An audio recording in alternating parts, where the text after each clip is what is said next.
വചനദീപം. അനിതര സാധാരണമായ കൃപ ദൈവം മനുഷ്യനോട് കാണിച്ചതുകൊണ്ടാണ് മനുഷ്യൻ ദൈവം മുമ്പാകെ നീതീകരിക്കപ്പെട്ട് ദൈവ മകനായി മകളായി മാറുന്നത്. ഇങ്ങനെ ചെയ്യുവാൻ ദൈവത്തിന് യാതൊരു ബാധ്യതയും ഇല്ലായിരുന്നു. എങ്കിലും ദൈവം അത് ചെയ്തു. അതിനെക്കുറിച്ചാണ് എഫേസ്യ ലേഖനം 1-ാം അധ്യായത്തിൻ്റെ 3 മുതലുള്ള വാക്യങ്ങളിൽ നാം വായിക്കുന്നത്. ദൈവം ക്രിസ്തുവിൽ നമ്മോട് കാണിച്ച അനുഗ്രഹങ്ങൾ അതെത്ര വലുതാണ് എന്നാണ് പൗലോസ് അപ്പോസ്തലൻ ഇവിടെ വിശദീകരിക്കുന്നത്. ദൈവം നമ്മെ ദത്തെടുത്ത കാര്യമാണ് കഴിഞ്ഞ ആഴ്ച കണ്ടത്. സ്വാഭാവിക മക്കളെക്കാൾ കൂടുതൽ പ്രിവിലേജ്, അനുഗ്രഹങ്ങൾ ദത്തെടുത്ത മക്കൾക്ക് ലഭിക്കും എന്നും നാം കഴിഞ്ഞ ആഴ്ച കണ്ടു. സ്വാഭാവിക മകനായ ദൈവത്തിൻ്റെ മകനായ യേശുക്രിസ്തുവിനെ തള്ളിക്കളഞ്ഞത് മുഖാന്തരം അവനുണ്ടായ വേദനയും പ്രയാസവും ദുഃഖവും ദൈവമക്കളാകാൻ യാതൊരു യോഗ്യതയും ഇല്ലാതിരുന്ന മനുഷ്യർക്ക് പ്രയോജനമായി ഭവിച്ചു. അങ്ങനെ അവർ ദൈവമക്കളായി തീർന്നു. ഇങ്ങനെ ദൈവം ചെയ്തത് എന്തിനു വേണ്ടിയാണെന്ന് 6-ാം വാക്യത്തിൽ പൗലോസ് വീണ്ടും പറയുന്നു. അതിൻ്റെ കാരണം ഇതാണ്: തൻ്റെ കൃപാമഹത്വത്തിൻ്റെ പുകഴ്ചയ്ക്കായി സ്നേഹത്തിൽ നമ്മെ മുന്നയിപ്പിക്കുകയും ചെയ്തു. ഇങ്ങനെ ചെയ്തതിന് ദൈവത്തിനുള്ള ഒരു ഉദ്ദേശം, അല്ലെങ്കിൽ ദൈവം നമ്മെക്കുറിച്ച് ഉദ്ദേശിക്കുന്ന ഒരു കാര്യം, തൻ്റെ കൃപാമഹത്വത്തിൻ്റെ പുകഴ്ച എന്ന് വെച്ചാൽ ദൈവം നമ്മെ രക്ഷിച്ചത് ദൈവത്തിൻ്റെ കൃപയാലാണ്. ഈ രക്ഷയെക്കുറിച്ച് നാം പറയുമ്പോൾ ഞാൻ വിശ്വസിച്ചു, ഞാൻ മാനസാന്തരപ്പെട്ടു, ഞാൻ ദൈവവചനം വിശ്വസിച്ചു, ഇതൊക്കെ പറയാൻ ആളുകൾക്ക് വലിയ താല്പര്യമാണ്. എന്നാൽ അതിലുപരിയായി നാം പറയേണ്ട കാര്യം, ദൈവത്തിൻ്റെ കൃപ കൊണ്ടാണ് ഞാൻ രക്ഷിക്കപ്പെട്ടത്. 2-ാം അധ്യായത്തിൽ നാം അത് വായിക്കുന്നുണ്ട്. കൃപയാലല്ലോ നിങ്ങൾ വിശ്വാസം മൂലം രക്ഷിക്കപ്പെട്ടത്, അതിന് നിങ്ങൾ കാരണമല്ല, ദൈവത്തിൻ്റെ ദാനം അത്രയാകുന്നു. അപ്പോൾ ദൈവത്തിൻ്റെ കൃപയാലാണ് ഞാൻ രക്ഷിക്കപ്പെട്ടത് എന്ന കാര്യം, ദൈവത്തിൻ്റെ കൃപയുടെ മഹത്വം അത് നാം പറയണം. അത് പുകഴ്ചയായി നാം പറയണം, മറ്റുള്ളവരെ നാം അറിയിക്കണം. ദൈവത്തിൻ്റെ കൃപാമഹത്വത്തിൻ്റെ ഒരു പരസ്യമാണ് രക്ഷിക്കപ്പെട്ട ഒരു വ്യക്തി. പരസ്യമെന്ന് പറഞ്ഞാൽ ചില പരസ്യത്തിൽ വാക്കുകളുണ്ട്, ചില പരസ്യത്തിൽ ചില ചിത്രങ്ങളും ചില ആക്ഷൻസുമാണുള്ളത്, ചില പ്രവൃത്തികളുമാണുള്ളത്. നമ്മുടെ ജീവിതം കൊണ്ട് സാധിക്കേണ്ട കാര്യം അതാണ്. നമ്മുടെ വാക്കുകൊണ്ടും നമ്മുടെ പ്രവൃത്തി കൊണ്ടും നമ്മുടെ മനോഭാവം കൊണ്ടും നാം മറ്റുള്ളവരോട് പറയേണ്ട കാര്യം, ഞാനായിരിക്കുന്നത് ദൈവകൃപയാൽ ആകുന്നു. ചില ആളുകൾ ഇത് ഭംഗി വാക്കായി പറയും, അത് ദൈവകൃപ, അത് ദൈവകൃപ. എന്നാൽ അവരുടെ മനോഭാവവും അവരുടെ പ്രവൃത്തികളും ശ്രദ്ധിച്ചാൽ നമുക്ക് മനസ്സിലാകുന്ന ഒരു കാര്യം, ഇവരിങ്ങനെയൊക്കെ ആയിരിക്കുന്നത് ഇവരുടെ മിടുക്കാണെന്നാണ് അവർ അവരുടെ പ്രവൃത്തി കൊണ്ടും വാക്കുകൾ കൊണ്ടും പറഞ്ഞു വയ്ക്കാൻ ശ്രമിക്കുന്നത്. ദൈവകൃപയാലാണ് ഞാൻ ഇങ്ങനെ ആയിരിക്കുന്നത് എന്ന് ആത്മാർത്ഥമായി സമ്മതിക്കുന്ന ആളുകൾ വിരളമാണ്.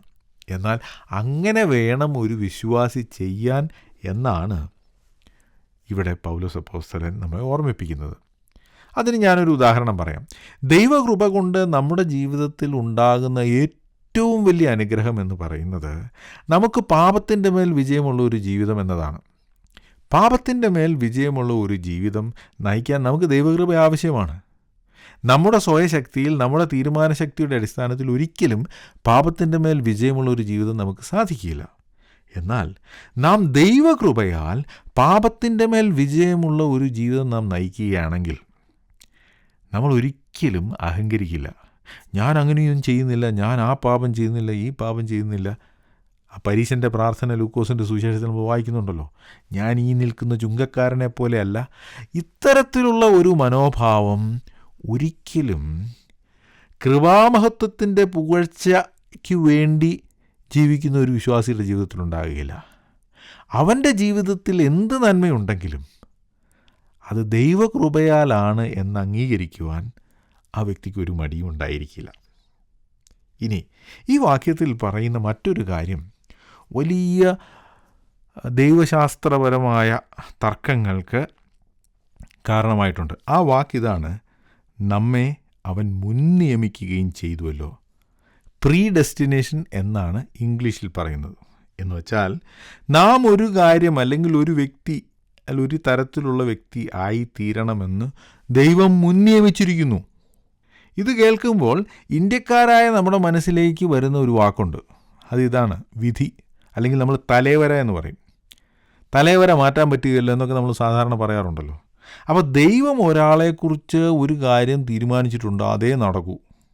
ആ ആൾക്ക് അയാൾ അങ്ങനെ ആയിരിക്കുന്നത് ദൈവത്തിൻ്റെ വിധിയാണ്. എന്ന് വെച്ചാൽ ഒരു വ്യക്തി തെറ്റായ കാര്യങ്ങൾ ചെയ്ത് തെറ്റിൽ ജീവിക്കുകയാണെങ്കിൽ അതിൻ്റെ ഉത്തരവാദി ദൈവമാണെന്നാണ് അവർ പറഞ്ഞു വരുന്നത്.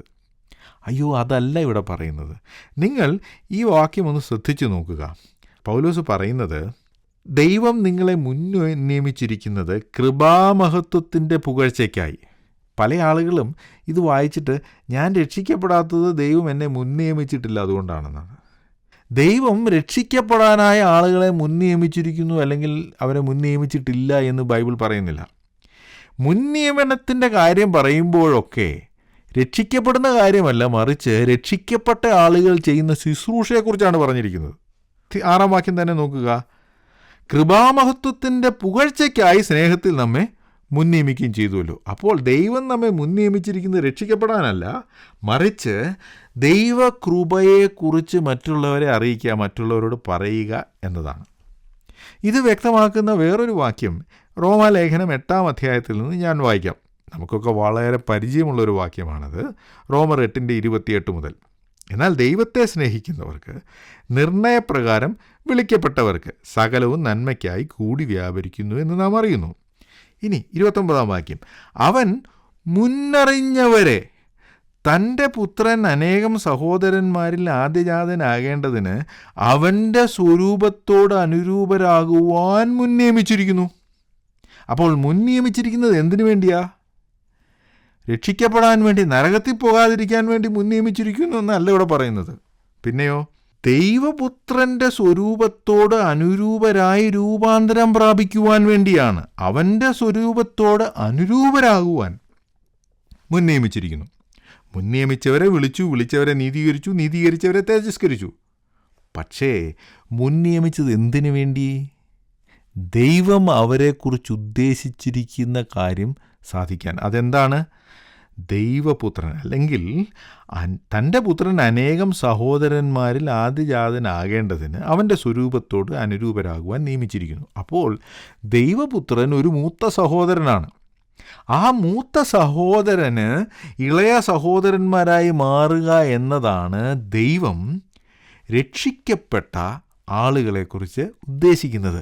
അപ്പോൾ അതിനു വേണ്ടിയാണ് ദൈവം മുൻനിയമിച്ചിരിക്കുന്നത് രക്ഷിക്കപ്പെടാൻ വേണ്ടിയല്ല. അനേക ആളുകൾ ഈ കാര്യം പറഞ്ഞിട്ടാണ് എന്നെ മുൻനിയമിച്ചിട്ടില്ല, അതുകൊണ്ടാണ് ഞാൻ രക്ഷിക്കപ്പെടാത്തത് എന്ന് പറയും, അതുകൊണ്ടാണ് ഞാൻ വിശ്വസിക്കാത്തത് എന്ന് പറയും. ഇല്ല, അത് തെറ്റാണ്. നിങ്ങൾ മനഃപൂർവമായി ദൈവകൃപയെ ത്യജിക്കുകയാണ്.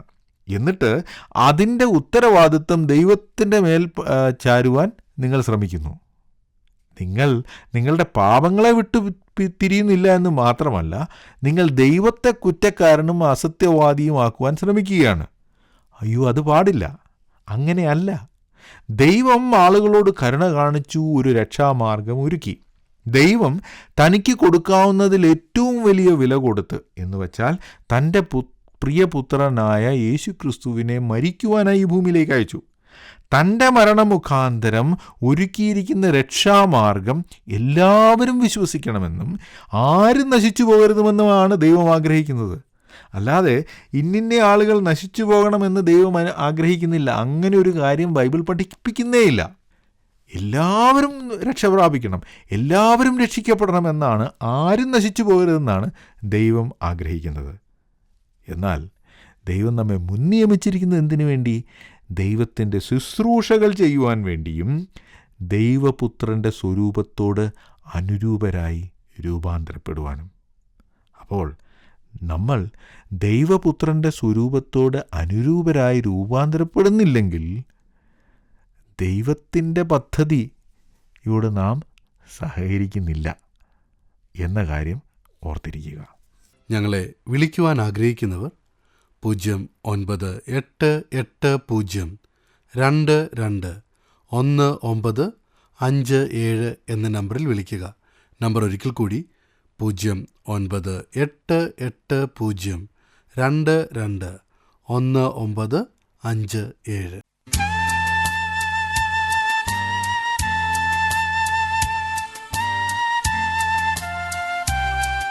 വചനദീപം